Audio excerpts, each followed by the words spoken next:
కార్మికులకు కనీస వేతనాల పెంపుతో మంచిర్యాల జిల్లా చెన్నూరులో సీఎం రేవంత్ రెడ్డి, మంత్రి వివేక్ వెంకటస్వామి చిత్రపటాలకు పాలాభిషేకం చేశారు కాంగ్రెస్ నేతలు.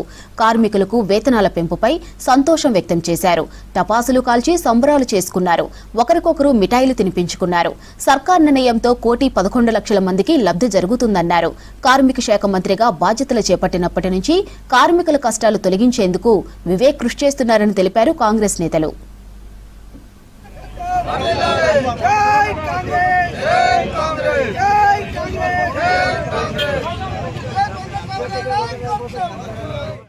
తెలంగాణ రాష్ట్ర ముఖ్యమంత్రి వర్యులు అదేవిధంగా కార్మిక మైనింగ్ కల్పన మంత్రులు శ్రీ గడ్డ వివేక్ వెంకటస్వామి గారు కార్మికుల పక్ష నిలబడి ఈరోజు సుమారుగా 1,11,00,000 మందికి వేతనాలు పెంపు చేయడం జరిగింది. దానికి గాను కార్మికులందరూ కూడా ఎంతో సంతోషం వ్యక్తం చేయడం జరుగుతున్నది. మరి గత ప్రభుత్వంలో 2 జోన్లుగా విభజించడం జరిగింది.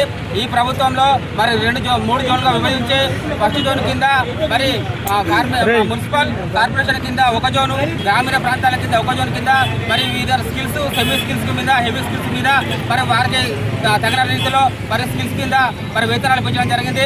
దానికి గాను కార్మికులందరూ కూడా ఈ చెన్నూరు మున్సిపాలిటీలోని కార్మికులందరూ కూడా ఎంతో విజయాలు పంచిపెట్టుకుంటూ మరి రేవంత్ రెడ్డి గారికి అదేవిధంగా వివేక్ వెంకటస్వామి గారికి మరి పాలాభిషేకం చేయడం జరిగింది. మరి కార్మికుల పక్షపాతిగా మరి కాకా కుటుంబం ఎప్పుడూ ముందంజలో ఉంటున్నది. మరి గీత్ కార్మికుల కోసం కూడా వివేక్ వెంకటస్వామి గారు కూడా ఎన్నో పోరాటం చేయడం జరుగుతున్నది. అదేవిధంగా మరి సింగరేణి మరి రిటైర్డ్ కార్మికుల కోసము మరి వంశకృష్ణ గారు కూడా పెన్షన్ పెంచే విధంగా ఎన్నో పోరాటాలు చేయడం జరుగుతున్నది.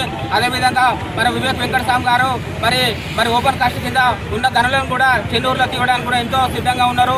అదేవిధంగా కార్మికుల పక్ష నిలబడి ఎన్నో సేవలు చేస్తున్న వివేక్ వెంకటస్వామి గారి సేవలను చూసి మరి ఎందరో కూడా సంతోషపడుతున్నారు. ఈరోజు మరి ఈ కార్యక్రమంలో మున్సిపల్ చైర్మన్ గారు, అదేవిధంగా వైస్ చైర్మన్ గారు, కౌన్సిలర్లు, మరి పట్టణ ప్రముఖులు, మరి కార్మికులు ఈరోజు బాణసంచ వేసి సంతోషం వ్యక్తం చేస్తున్నారు.